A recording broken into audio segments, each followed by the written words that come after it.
Kompakt, czyli niby zwykłe auto, ale jednak nie do końca, bo kompakt musi być wszystkim naraz.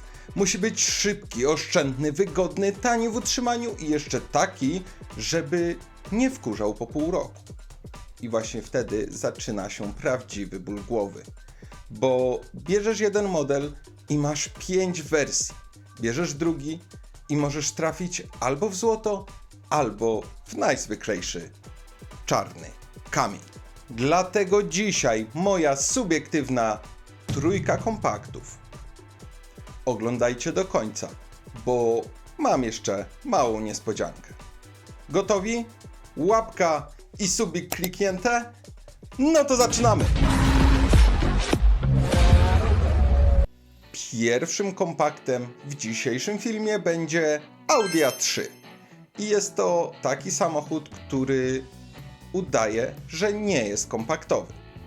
I to zawsze mnie w nim fascynowało, bo to auto sprzedaje obietnicę premium w segmencie, który z definicji premium nie jest. Wsiadasz, jedziesz i mówisz: OK, czuję się jak w małym A4. Ale dopiero po czasie wychodzi na jaw, czy było to warte dopłaty, czy może tylko zapłaciłeś za znaczek na grillu.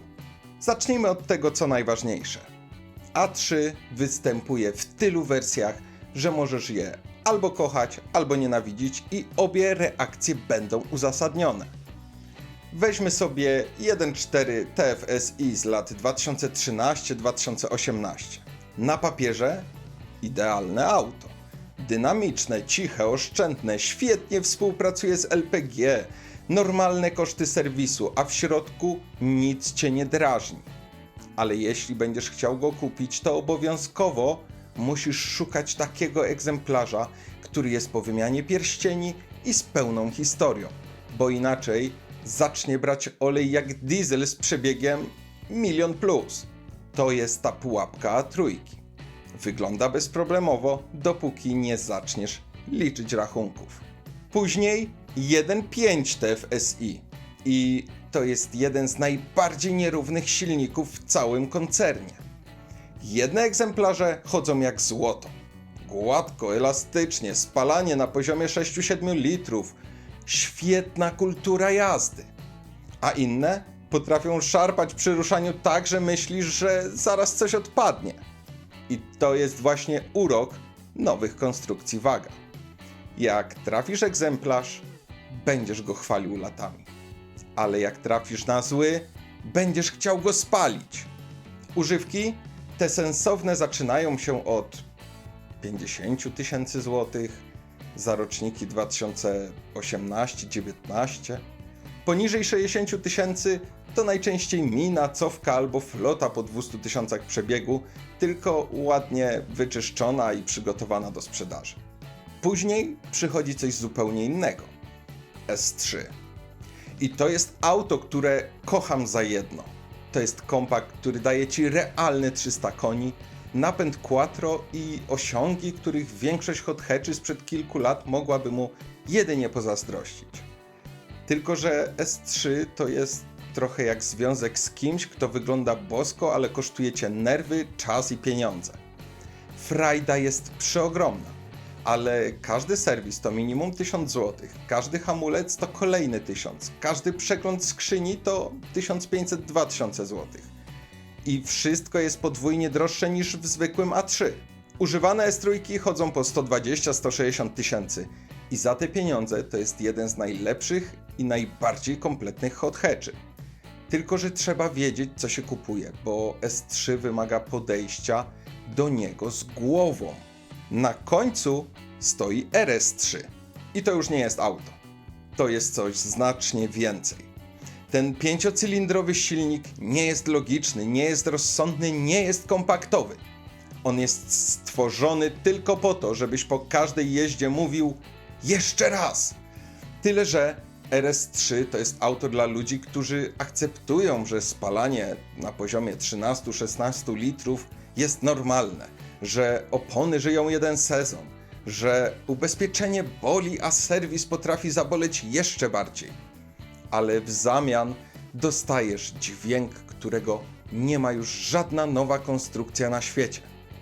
Ceny 170 do 240 tysięcy, ale trzyma wartość jak złoto, bo to ostatnie takie auto.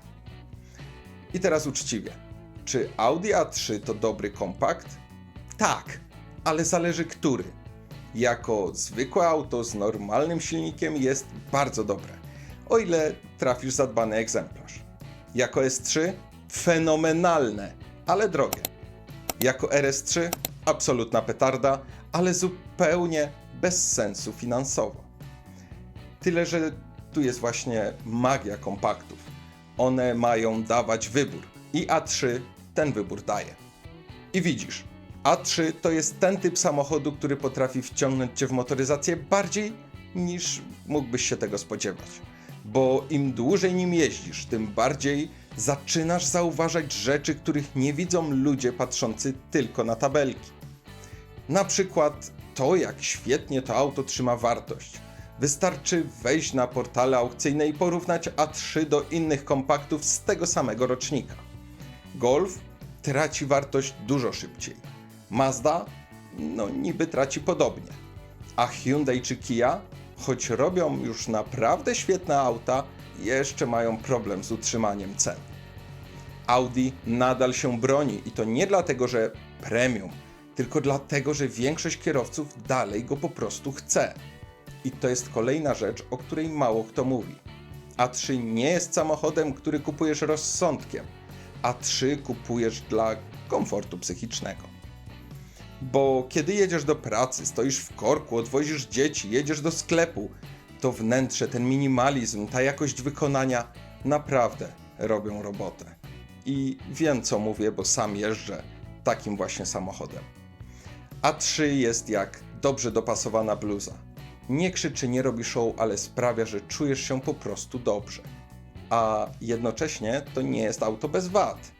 Bo prawda jest taka, że A3 ma jedną rzecz, która potrafi doprowadzić człowieka do białej gorączki. I jest nią elektronika. Wersje z MMI super, dopóki nie zaczynają się zacinać. Wersje z cyfrowymi zegarami bajka, dopóki nie trafi ci się egzemplarz, który po zimie stwierdzi, że przestaje działać pół kierownicy.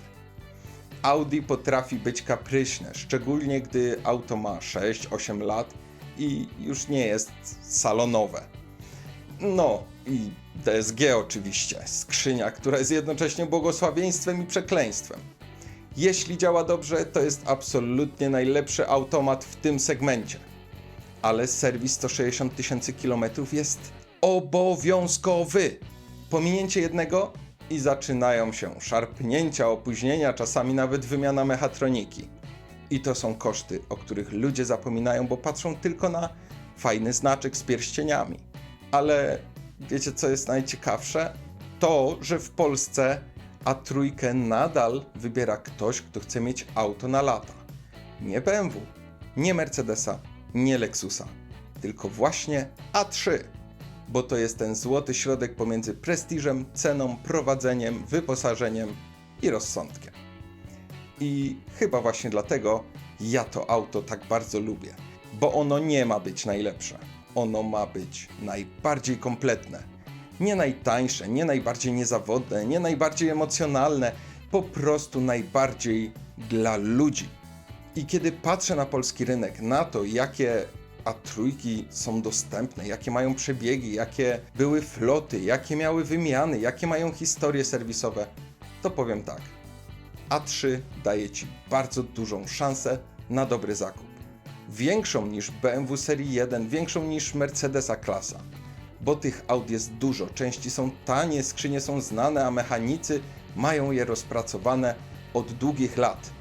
Dlatego jeżeli miałbym odpowiedzieć jednym zdaniem, czy A3 to jest kompakt, który warto kupić, to powiem tak. Oczywiście, ale kup go z głową, nie sercem. Serce zostaw sobie na RS3, a A3 wybieraj przy pomocy zdrowego rozsądku. Drugim kompaktem w dzisiejszym filmie jest Golf, czyli samochód, który nie powinien już istnieć.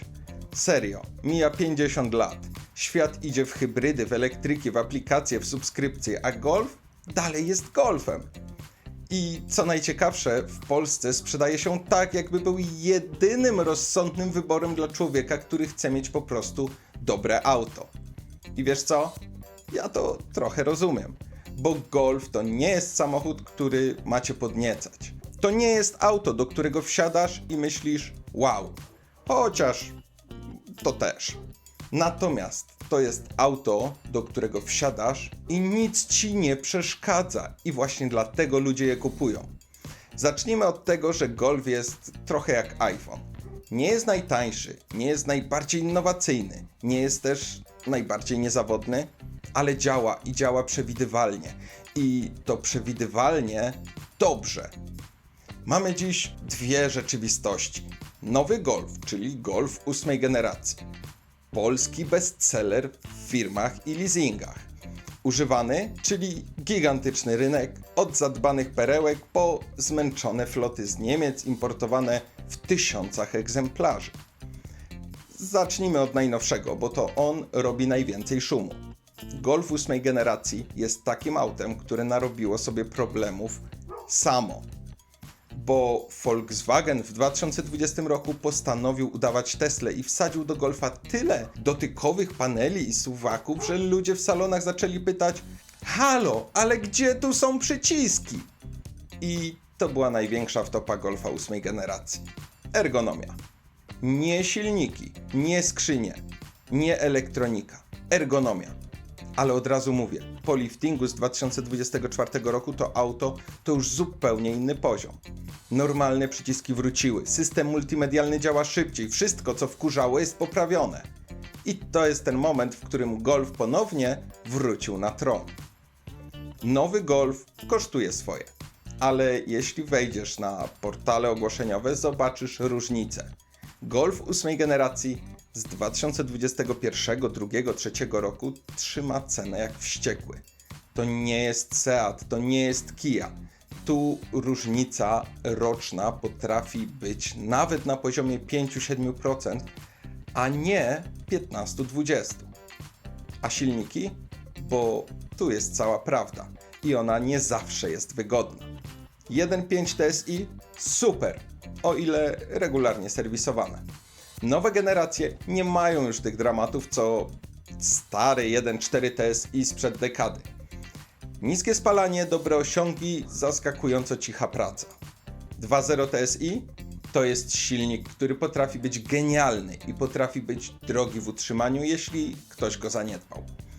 Ale za to daje największą frajdę w GTI, GTE, a szczególnie w RC. Golf R to jest klasa sama w sobie. Jeździ jak hot hatch, wygląda jak hot hatch, a jednocześnie potrafi być autem rodzinnym. I właśnie dlatego jest tak pożądany. Diesle, TDI w Golfie to nie jest temat, czy warto, tylko czy masz dobry przebieg i historię. Bo dobrze serwisowany TDI robi 500 000 bez mrugnięcia. Zaniedbany? Zaczyna sypać się spektakularnie. A DSG? No tak jak w Audi. Genialna, dopóki robisz serwis. Kosztuje, ale działa na tyle dobrze, że większość ludzi i tak nie chce wracać do manuala. I teraz najważniejsze. Golf używany. To jest dżungla. Dżungla, w której możesz znaleźć absolutnego sztosa albo minę, której nie chciałbyś dotknąć nawet kijem. Bo Golf jest najpopularniejszym autem w Europie, więc jest też najczęściej cofanym, klepanym, malowanym, flotowym, leasingowym, czy po Niemcu, co jeździł tylko do kościoła. Dlatego mówię szczerze, kupno Golfa bez pełnej historii serwisowej to trochę jak rosyjska ruletka. Ale jeśli znajdziesz egzemplarz zadbany, to masz samochód, który będzie Ci służył długimi latami. Wygodny, bezproblemowy, ekonomiczny, tani w częściach i dobrze znany przez mechaników. I to jest właśnie największa siła Golfa. On jest dla każdego. Dla młodych, dla rodzin, dla firm, dla emerytów, dla ludzi, którzy chcą auto po prostu ok. Skoro już wiemy, że Golf to auto, które może być dobre albo średnie, musimy pogadać o tym, co boli najbardziej. Chodzi o realne koszty, rzeczywiste pułapki i to, co sprawia, że niektórzy żałują zakupu. Bo spójrzmy prawdzie w oczy. Golf to nie jest auto idealne. To jest auto przewidywalne. I w tym jest jego plus, ale i minus. Przewidywalne oznacza, że większość rzeczy w nim możesz ogarnąć bez niespodzianek. Ale jak coś pójdzie nie tak, to też pójdzie w sposób przewidywalny drogo. Weźmy koszty serwisu i części. Nowy Golf ma swoje przeglądy co określony przebieg. Olej, filtry, hamulce, klocki. Nic tu nie jest kosmicznie drogie, ale jak już przyjdzie do wymiany amortyzatorów, dwumasy albo rozrządu, tak, są silniki, które potrafią podejść pod ten temat. To nagle rachunek potrafi Cię zaskoczyć. I to tak, że dopiero po wyjściu klienta z warsztatu zaczyna dochodzić. Aha, więc o to chodzi, dlaczego Golfy po 2015 roku mają aż tak wysokie koszta. Po drugie, elektronika i ergonomia w wersji sprzed liftingu. Pamiętacie, jak wspominałem o dotykowych panelach? To nie była fanaberia. To była tragedia ergonomii w codziennym życiu. Gdy pada deszcz, gdy jedziesz z rodziną, gdy szukasz jak włączyć światła przeciwmgielne, tam gdzie kiedyś był przycisk, teraz jest menu w ekranie. I wielu ludzi kupiło Golfa 8 właśnie w takich wersjach i teraz mają permanentne cofam się do ery dotykowych kart menu. A co z używanym rynkiem? Tu jest jeszcze ciekawiej. Golf jako samochód flotowy był tak często używany w firmach, że na portalach ogłoszeniowych macie setki ogłoszeń z przebiegami 150-250 tysięcy kilometrów, które wyglądają jak nowe, ale są kompletnie zaniedbane w serwisie. I to jest ten moment, kiedy trzeba się zatrzymać i powiedzieć: Golf nie ma wizualnych bolączek, ma bolączki w dokumentacji. Jak nie ma pełnej historii serwisowej, to nie jest okazja, tylko tykająca bomba zegarowa. I nie mówię tu o jakimś może, tylko o rzeczach, które mają miejsce codziennie. Dlatego jeszcze raz podkreślę, Golf używany tak, warto, ale tylko jeśli ma ASO lub pełny serwis w książce. Inaczej jesteś jak gracz na automacie losującym. Traf albo zmarnuj pieniądze. Porównując Golfa do Audi A3, Golf jest mniej premium. Nie ma tego feelingu w kabinie, nie ma ultra dokładnych materiałów, nie ma tej lekkości jak w A3, ale Golf nadrabia jednym: praktycznością i niezawodnością w codziennym użytkowaniu. Jeśli A3 jest jak elegancki garnitur, to Golf jest jak dobrze skrojone dżinsy. Nie zrobi wrażenia w Cannes, ale na co dzień nigdy Cię nie zawiedzie. Dla kogo Golf ma sens? Dla ludzi, którzy chcą kompromisu. Auta, które nada się i do miasta, i w trasy. Dla tych, którzy nie chcą płacić jak za premium, ale chcą mieć poczucie, że auto ich nie zdradzi. Dla kogoś, kto chce auta z potencjałem. 1.4, 1.5 TSI do codziennych dojazdów do pracy. GTI do weekendowej zabawy. A R do chcę wszystko naraz. Ale jeżeli chcesz auto absolutnie bezstresowe, które nie będzie miało DSG, które nigdy nie ma potencjalnych pułapek, to tutaj już zaczynają się kompromisy. I wtedy zwykle mówi się: a może by tak Corolla? A może hatchback innej marki? Tylko że ten kompromis w większości przypadków prowadzi z powrotem do Golfa. I wiedz jedno: jeżeli masz Golfa w garażu i dbasz o niego regularnie, to masz auto, które nie będzie Cię stresować. Nie będzie spektakularnie błyszczeć, ale za to niemal na pewno przejedzie tam, gdzie chcesz, bez zaskoczeń i bez dramatów. I właśnie to jest największa siła Golfa w dzisiejszym filmie. Trzecim samochodem jest Toyota Corolla. I to jest takie auto, które niby każdy zna, niby każdy kojarzy, ale dopiero jak się nią przejedziesz, to zrozumiesz, dlaczego ludzie kupują ją jak ciepłe bułeczki. Bo wiecie, co jest największym paradoksem Corolli? Ona wcale nie próbuje być najlepsza w swojej klasie. Ona po prostu robi wszystko tak równo, tak przewidywalnie i tak spokojnie, że inni producenci powinni ją studiować na uczelniach. Zacznijmy od tego, że Corolla od kilku lat jest praktycznie synonimem hatchbacka, którego się nie boisz. I to jest coś, co mało które auto potrafi. Wsiadasz? Jedzie. Stoisz w korku? Nie stresuje. Jedziesz przez pół Polski? Nie marudzi. Zero problemów z elektryką, zero jakichś dziwnych odgłosów, zero, ale to trzeba wymienić, bo Toyota zrobiła coś, co brzmi jak banał. Stworzyła auto zaprojektowane tak, żeby kierowca się nie wkurzał. I to działa. Największym mózgiem tej konstrukcji jest oczywiście napęd hybrydowy. I tutaj trzeba to powiedzieć jasno.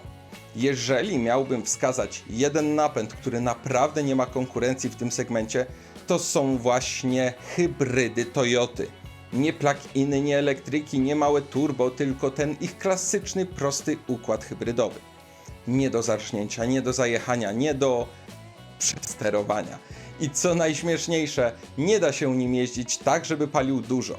Możesz mieć ciężką nogę, jechać autostradą, miotać się po mieście, a ten samochód i tak zrobi średnią 4,5-5 litrów.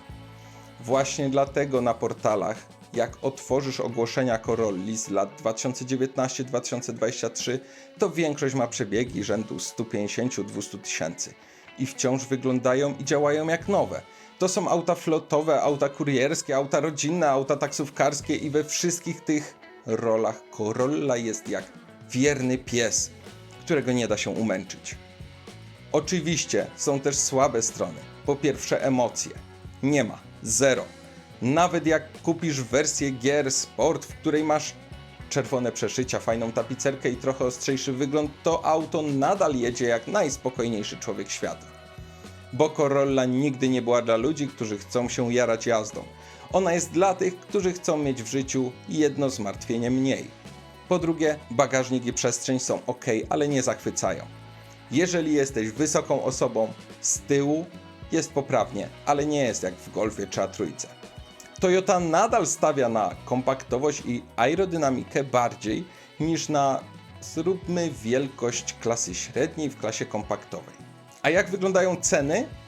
Nowa Corolla z salonu kosztuje dziś od około 120 tysięcy w wersji podstawowej. Lepiej wyposażone hybrydy przekraczają 150 tysięcy. I wiecie co? To jest jedyne auto w tym segmencie, które nie traci dramatycznie na wartości. Kupujesz nową, sprzedajesz po 2 latach i różnica jest mniejsza niż w większości konkurencji. A rynek używek? Corolla jest trochę jak Bitcoin po halvingu. Nigdy nie ma jej dużo, a jak się pojawi, to znika w 2 dni. I to nie dlatego, że jest tania, tylko dlatego, że ludzie wiedzą, że kupując Corollę, kupują święty spokój. No dobra, wiecie już, dlaczego Corolla jest tak kochana. Przejdźmy do konkretów. Zacznijmy od wersji, która zdominowała polski rynek. 1.8 Hybrid. To jest złoty standard, fundament, filar tej całej układanki. Ta jednostka jest tak dopracowana, że można ją traktować jak silnik dla ludzi, którzy nie chcą wiedzieć, że mają silnik. Zero turbo, zero dwusprzęgłowych skrzyń, zero rzeczy, które mogą kosztować 7-10 tysięcy podczas awarii. Masz napęd, który robi robotę. Codziennie, wszędzie, zawsze. To właśnie dlatego floty biorą je hurtowo, taksówkarze biorą je seryjnie, a zwykli kierowcy zakochują się w tym spokoju. Na rynku używanym Corolla 1.8 Hybrid w dobrym stanie kosztuje aktualnie około 80 do nawet 110 tysięcy. I tutaj jest hit. Przebieg 180 tysięcy w Corolli to jest absolutnie nic. W Golfie 1.5 TSI to już zaczyna być przygoda. W A3 1.4 TFSI to już są rozrządy, pierścienie, oleje, drobne rzeczy. A Corolla mówi jedźmy dalej. No ale mamy też wersję 2.0 Hybrid. I tutaj zaczyna się ciekawa historia, bo to jest Corolla, która potrafi być całkiem żwawa. Nie szybka, nie mylmy pojęć, ale żwawa, elastyczna i całkiem przyjemna. Jeśli ktoś szuka kompromisu między oszczędne a dynamiczne, to ta wersja potrafi naprawdę zaskoczyć. Realne spalanie? Około 5 litrów, a jednocześnie auto, które w trasie radzi sobie znacznie lepiej niż 1.8. Nowa 2.0 Hybrid potrafi dojść pod 170 tysięcy, a używki zaczynają się w okolicach 110-130. I powiem to subiektywnie. Jeśli masz budżet, bierz 2.0, bo 1.8 po prostu czasem brakuje mu pary przy wyprzedzaniu. A teraz słynne tematy, których wersji unikać. I tu jest wyjątkowo miło. Corolla nie ma słabych jednostek. Zero trefnych TSI, zero zawodnych TGDI, zero skrzyń DSG, które mogą kosztować tyle co wakacje w Turcji w środku wakacji. Najbardziej ryzykowna wersja Corolli nie istnieje. Ona po prostu nie ma problematycznych konstrukcji. Oczywiście są drobiazgi. Infotainment w starszych rocznikach bywa wolny, wyciszenie na autostradzie jest średnie, tapicerki potrafią się lekko wyświecić po 120 tysiącach, ale to są pierdy. Mechanicznie Corolla jest jednym z najpewniejszych aut świata. Czy jest coś, co psuje obraz Corolli? Tak, i to dość mocno, przynajmniej dla mnie. Emocje. Golf potrafi być fajny, a 3 potrafi być eleganckie. Corolla jest jedynie poprawna. Ona nigdy nie da ci tego uczucia, kurde, ale to jest auto, które chcę mieć. Ona daje uczucie, to jest auto, które warto mieć. I to jest ta różnica.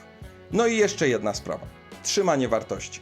Corolla to królowa rynku. Nie ma drugiego auta w tym segmencie, które tak wolno traci pieniądze.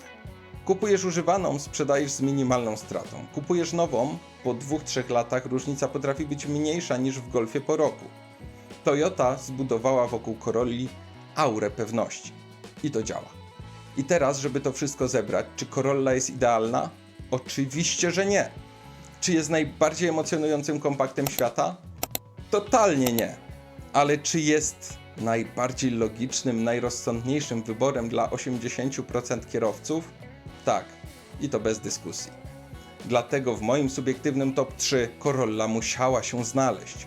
Bo czasem najlepsze auto to nie jest to, które robi show, tylko to, które codziennie dowiezie cię do celu.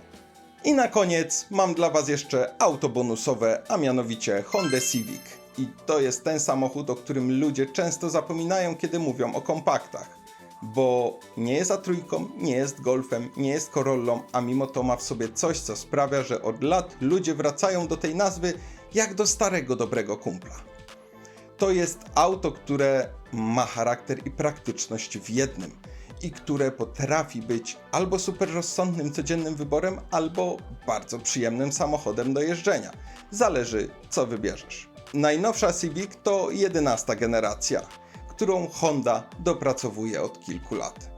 Ostatnio w salonach w Polsce możesz znaleźć wersje hybrydowe 2.0 o mocy 184 koni z automatyczną skrzynią ECVT, która startuje w cenach katalogowych od około 150-160 tysięcy złotych za normalne wersje typu Elegance czy Sport i dochodzą do mniej więcej 180 tysięcy za dobrze wyposażone egzemplarze Advance. To jest auto, które ma nowoczesną hybrydę, świetnie spasowane wnętrze i systemy wspomagania, których wielu innym kompaktom po prostu brakuje w standardzie. I wiecie, co jest najlepsze? Ten Civic nie udaje, że jest SUV-em, nie udaje, że jest sportowym hot hatchem. On po prostu jest kompaktowym hatchbackiem, który robi wszystko dobrze, a jednocześnie potrafi być miły w codziennej jeździe. Prowadzenie jest neutralne, komfort zawieszenia na rozsądnym poziomie, a hybryda sprawia, że w mieście spalanie często nie przekracza 5-6 litrów nawet przy szybszej jeździe. Co ciekawe, na rynku używanym ceny Civica są już teraz bardzo różne. Możesz znaleźć egzemplarze z tego samego rocznika, często z niskimi przebiegami w okolicach 150 tysięcy i to w sensownych wersjach wyposażenia jak Advance z CVT i bogatszym pakietem dodatków. Są też oferty tańsze, np. Sport z benzynowym 2.0 i 150 końmi. Widziałem nawet takie za około 70 tysięcy, co oznacza, że ludzie zaczynają schodzić z cenami, choć zwykle są to egzemplarze praktycznie nowe albo z bardzo niskim przebiegiem. Civic jest autem, które robi się genialne w momencie, gdy patrzysz na codzienność. Bo A3 jest premium, tak, ale często droższe w eksploatacji. Golf jest praktyczny, tak, ale miejscami nudny albo w starszych wersjach przekombinowany. Corolla daje spokój, owszem, ale nie ma tego coś, co sprawia, że chcesz nim jeździć codziennie. Civic, on balansuje między tym wszystkim. Nie jest to auto, które cię powali jak RS3 albo Golf R.